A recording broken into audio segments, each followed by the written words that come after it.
ပြစ်ပဲပျော်ရွှင်စရာပန်းခေလမ်းမှာဘဝတင်မှာမေးပြောပါစေ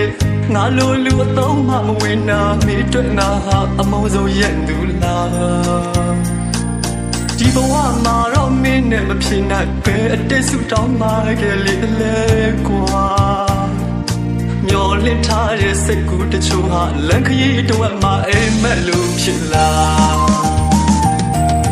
ဖြစ်လွယ်ပြက်လွယ်တဲ့လူပမာမရှိတော့ပါလူကတိသစ္စာအမှန်ကိုအမှားထဲအမှားကိုအမှန်မြေလား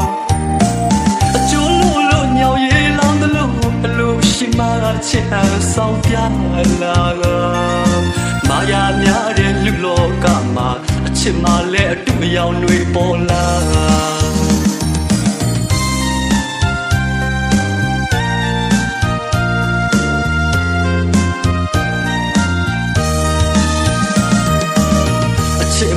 မရှိတဲ့တနေရာရှိလေအပြေးလန်းလာမှာအချစ်ရှိရဲ့မုံတွေရှိမဲ့အချစ်မုံတွေငါ